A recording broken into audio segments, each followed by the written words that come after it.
Hi, everybody. Welcome to Insights with Elisa. My name is Elisa Malangone. I am a spiritual medium and transformational coach. This is a special edition of Elisa Insights because I'm sure that a lot of you know that we've given a lot of excitement around 2020, but did you understand that it's also a leap year? So we're doing something extraordinary this week of Leap Week, February 23rd through February 29th. And I am just so excited that we have got special guests all lined up this whole week. And we're calling it Leapspiration. My project was Leap 2020, Leap into your highest, best vision.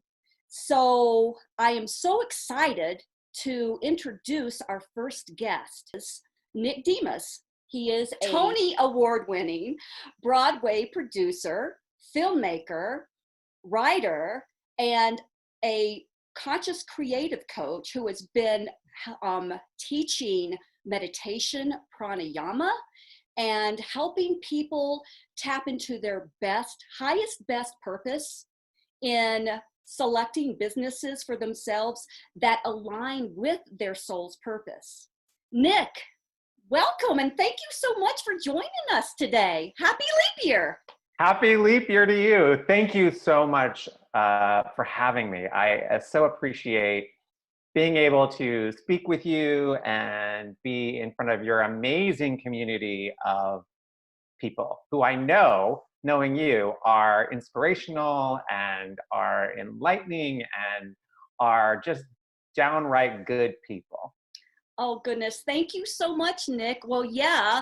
And I not only feel you're a colleague, but you're also a friend. So you're a part of that community and I'm a part of yours. And we'll dive a little bit more into that soon. But I'm just so grateful to have you with us today. Could you tell us a little bit about your practice and how you help people tap into or leap, so to speak, into their highest, best purpose? Yeah, so my personal practice, which is interesting because I feel that is a big part of my professional practice as well. My personal practice is every single day.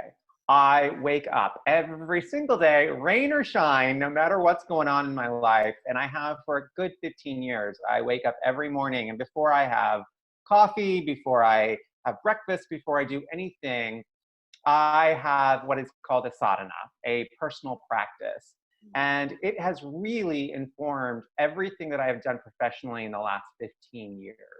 By having a daily sadhana, which is a term for practice, that consists for me of some yoga asana postures, some pranayama breath work, a little bit of meditation followed by writing. Now that sounds really long, but it isn't quite that long. It's anywhere from 20 to 40 minutes depending on my day and what I have ahead of me. But it is something that I do every single day. And the reason that I do that is that it truly sets me up. I know energetically where I'm at every single day by how I step onto that mat and sit in the meditation. And also it allows my creative juices to flow in a really organic, beautiful way from the deepest part of myself. And so when I know where I'm at, when I step into the world that can be at times difficult, challenging, caustic, even if you're depending on where in the world that you're living and where you are in the moment, right? Emotionally and spiritually. I have a better sense and a greater sense of who and where I am. And so then I can respond accordingly and that I can make adjustments as I go along in my day. And slowly over time, what has happened is that the big stuff doesn't seem so big anymore, right? That by having this daily practice, things just don't bother me in the way that they used to. And I'm able to be clearer and more confident in myself. And I get to know myself on such a deeper level. So that's my personal practice. And what it has done for me professionally is that it has allowed me to go in with the flow, basically, to learn to take the energy that's coming in and to ride with it, ride that plane, so to speak, with the energy. And I've been able to then take that and teach others with the tools that I have obtained, practiced over the last 15 or so years. That's beautiful. I absolutely love that. And I was actually going to dive into the story where I was looking at your website to refer one of my clients to you. And then I saw your Sit with Nick part and I went, huh, I really feel I could use that. Of course, I have been in spiritual practice. I've been in my mediumship practice for 5 years now. But I thought, you know what? I think I'm going to do it. And I just got the credit card and click. And I remember our first session. It was, what do you do when you wake up in the morning? Well, I'm on the phone. I'm on my phone for about 20 minutes. And then I go to Starbucks. And then I come back and then I meditate. And all of a sudden you were like, yeah, we're flipping that. And Yeah. And Go ahead, I'm sorry. I was just going to say, and just that change alone has helped me be a little bit more mindful and centered each morning when I wake up and I'm trying to start my day and stay focused. Yeah, and the reason for that is that I would say, what are you fueling yourself with? Right? What are you offering yourself that early in the morning, the first thing out of bed? What do you want to give yourself? You want to feed yourself with a bunch of information that doesn't really matter? Or do you want to fuel your soul? Right? Do you want to be up on caffeine very quickly? Right? Or do you want to fuel yourself so that you are in alignment before you step into the world? Absolutely. And that was a huge change for me. And so I would like to also ask, how did you go from Tony Award winning Broadway producer, filmmaker, writer, which is still very much a part of who you are, to creative coach as well? Risk. I would say the big word is risk, R-I-S-K. And this is a pattern in my life because I started when I was very young, taking huge risk. At 18 years old, I left college after a year, and because I auditioned for a show and was cast in a national tour of a Broadway musical. And I quit college and went on the road. And at the end of that time, I just said, oh, you know what? I'm going to move to New York for the summer, and then I'm going to go back to college. Well, guess what? I never went back because then I got my next job and my next job and my next job. And that wouldn't have happened had I not taken risk. So every step along the way for me has been leaping. Speaking of leap year, sure. Right? Of running and just taking the leap, because the net, as they say, will appear, right? You hear that. It is true. Now, sometimes you have to fall a little bit and then you get back up. And because not everything I have tried has been successful. We talk a lot about the successes, about the Tony Award, about I ran a multi-million-dollar company. Like, there's all these successes that I can talk about. But within that, there have been a ton of things that haven't worked out. Notice I don't say the word failure. I love because that. For me, I learn from every single one of the quote unquote mistakes that I've made. They are really just a launching pad to learn something else, to take the next leap, right? To take the next risk. And they prepare you for the bigger risk that's to come. And I have found that with every little step I take, every little risk, comes a bigger reward and then a bigger leap. And so that eventually you train yourself to this place where it no longer even feels like a risk. Sure. It just feels like taking the next step. Absolutely. It's almost like every success, even every risk that you learned from, that you you didn't achieve what you thought you were going to achieve from, builds on the next. And that's what I love so much about witnessing about your practice. And that is a part of my practice, right? Because even in the daily practice of sitting, there's a risk in that, right? What am I missing? What's going on? What do I, oh, I got to get to those emails. No. Take one step and then the next step and then the next step. And even in that, you take bigger leaps because of it, right? Right. Just every day, take little steps. That's what I want to say to people in this leap 2020, right? In this leap year, yes, is that it doesn't have to be huge, right? It doesn't have to be huge. Take little risk, little leaps, and they just build on themselves to greater ones. Exactly.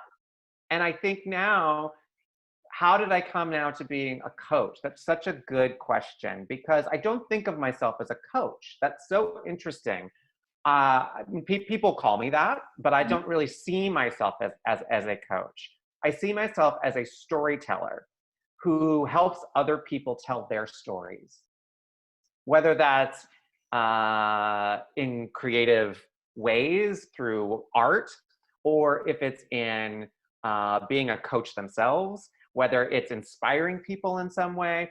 That's ultimately what I've realized, is that's what I do. And in the coaching, I help you uncover your story and getting through all the junk to get to the real truth of who you are.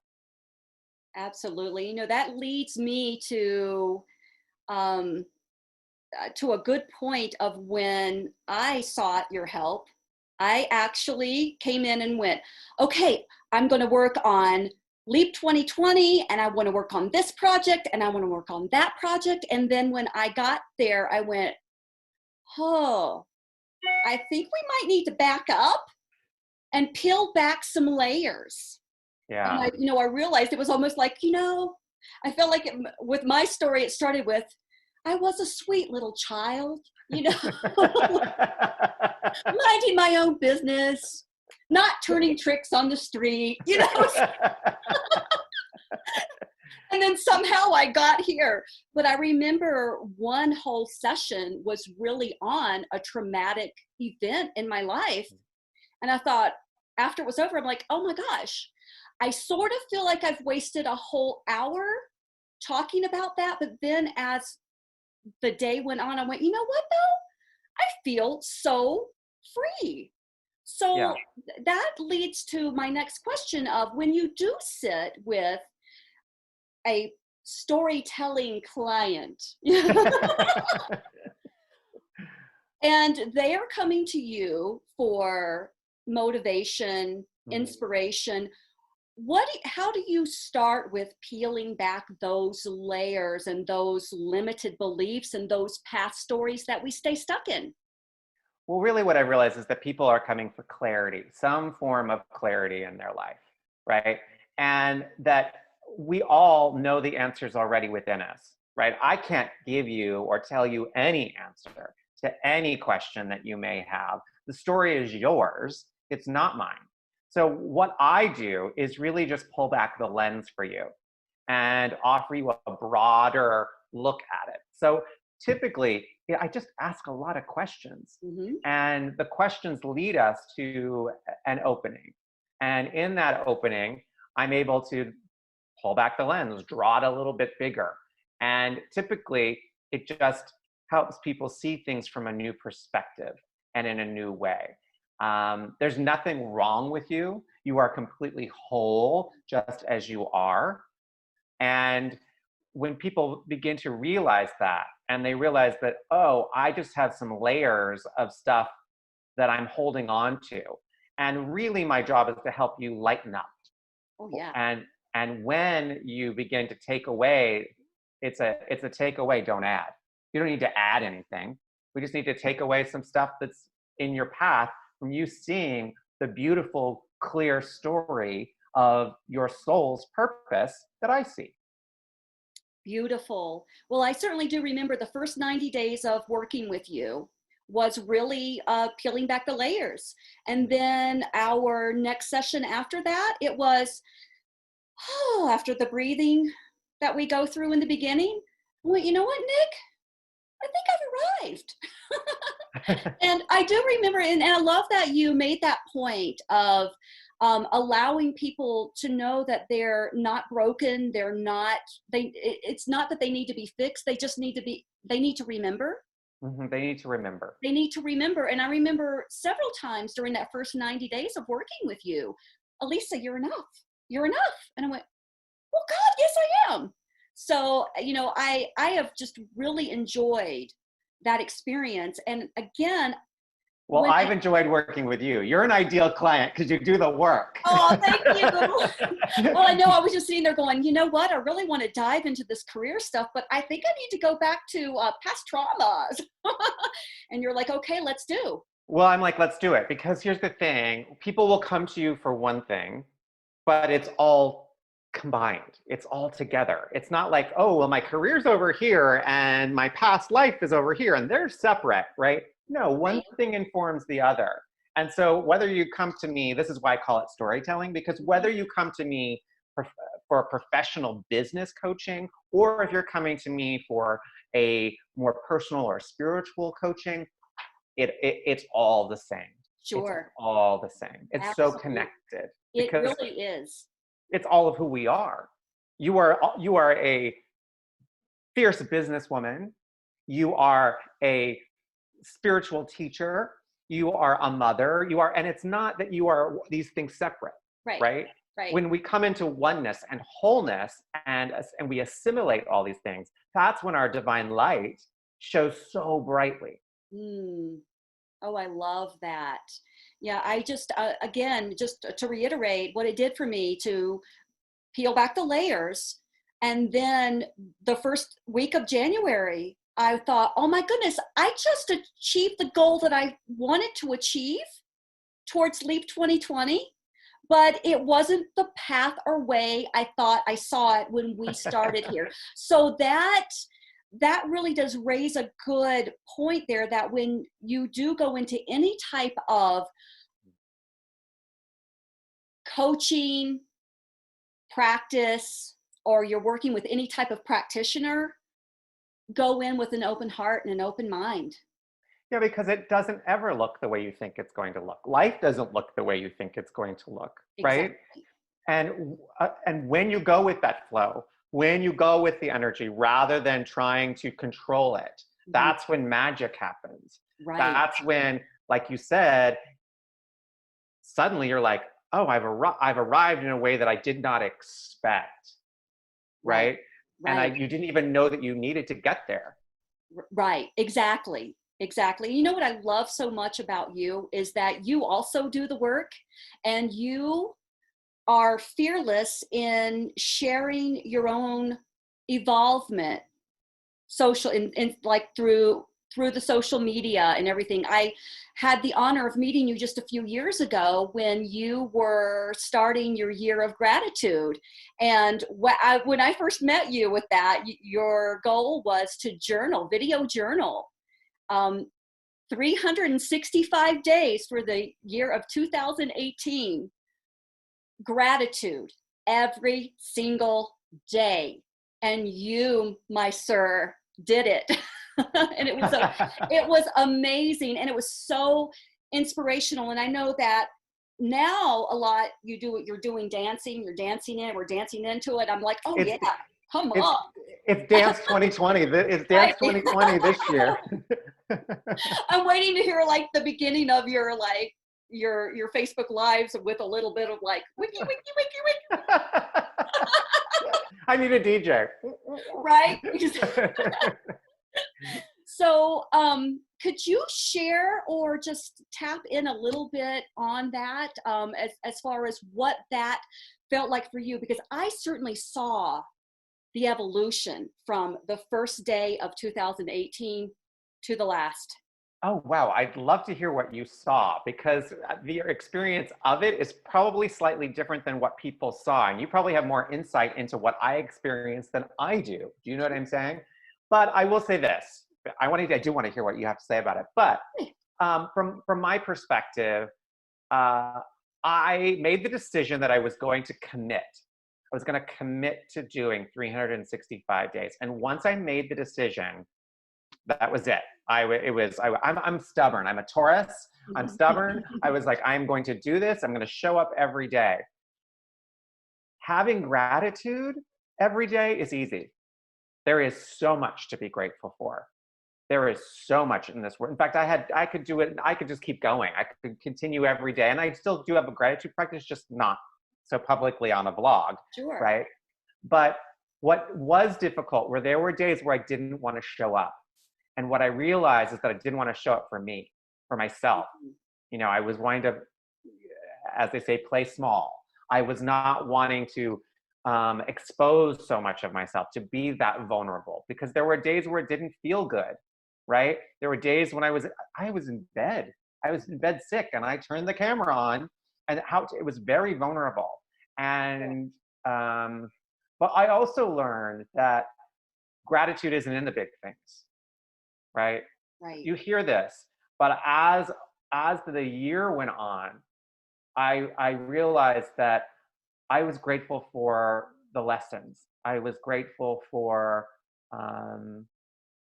simply getting on the camera and talking, for anyone that would listen, Sure. that would comment, that I inspired.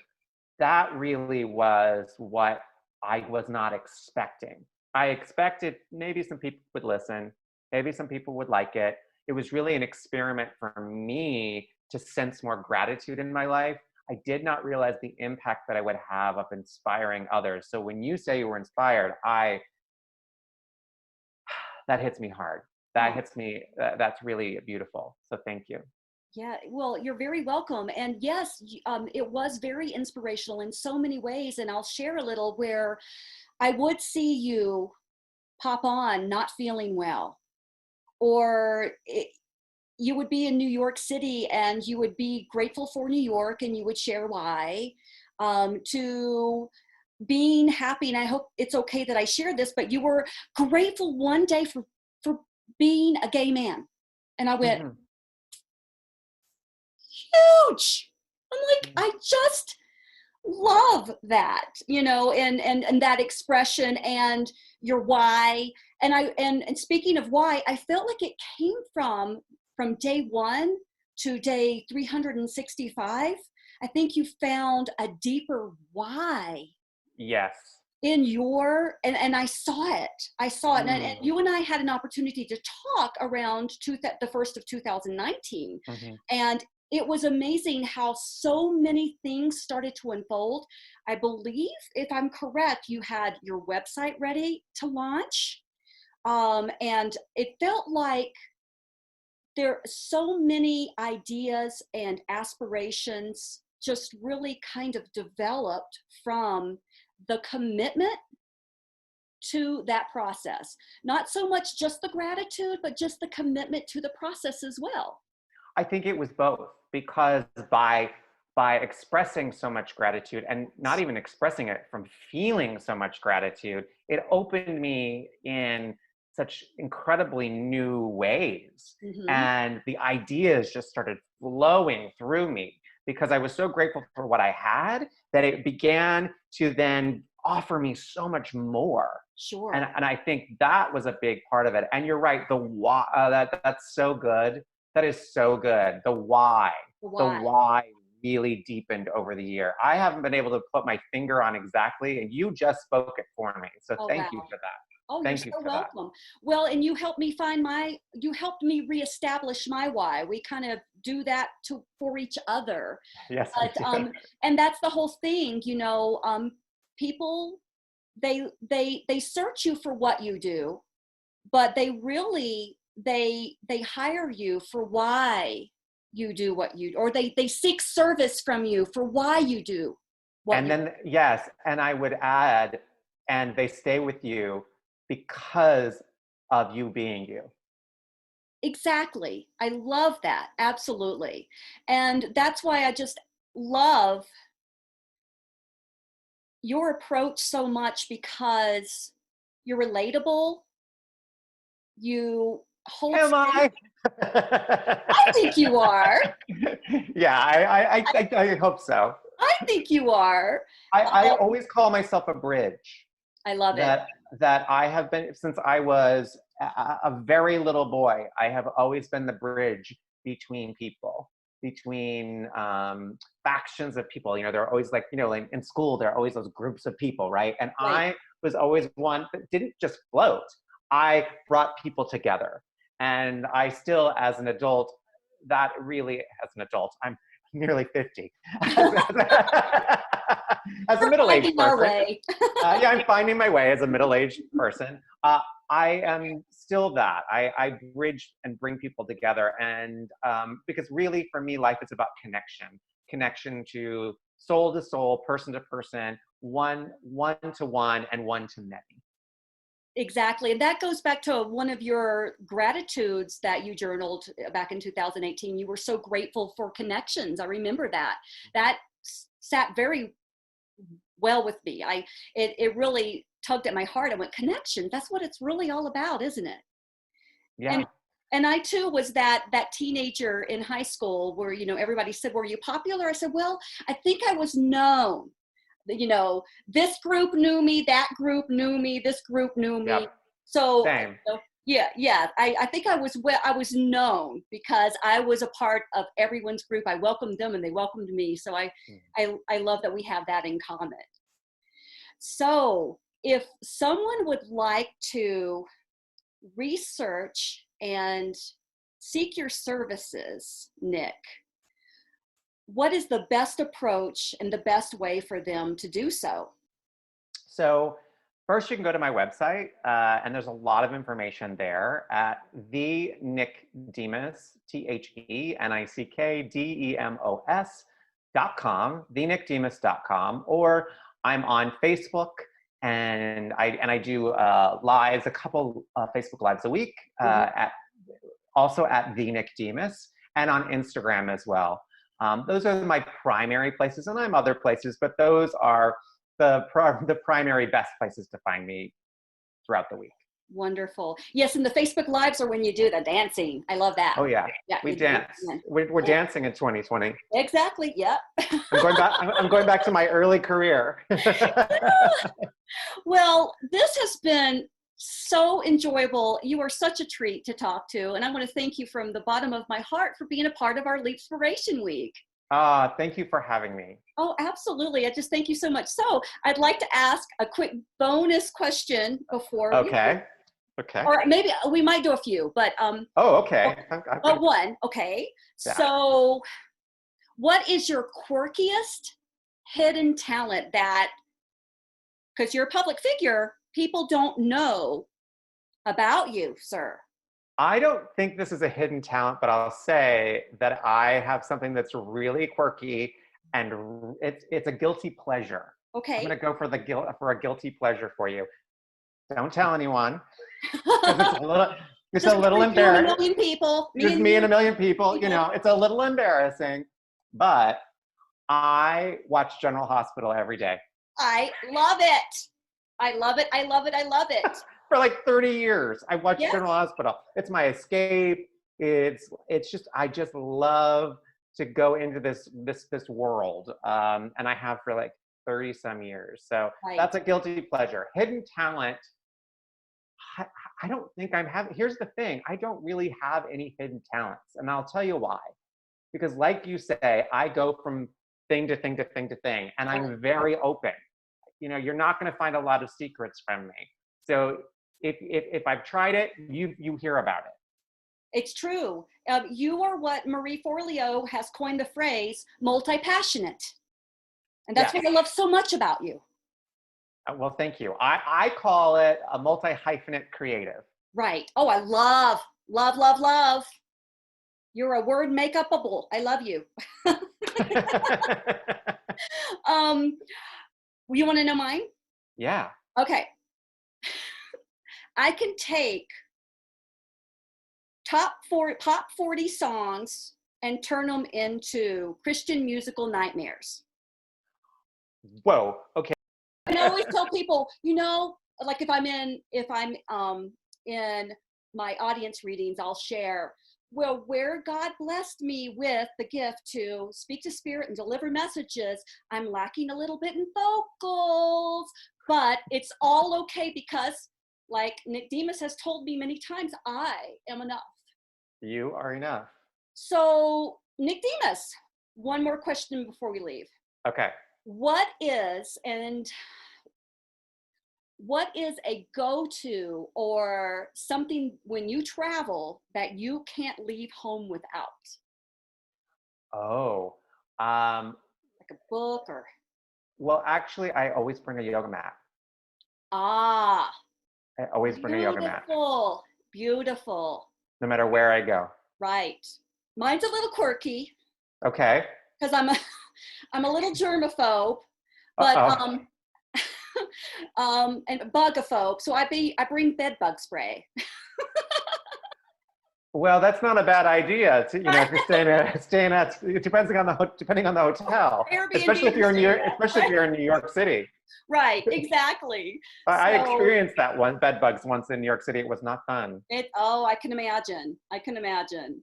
So I just want to thank you from the bottom of my heart for sharing your precious time with us today and inspiring us like you have. And I just love you from the bottom of my heart. And I love you too. Thank oh, you. oh, thank you. And just so grateful for you. So thank you so much, Nicodemus, for joining us.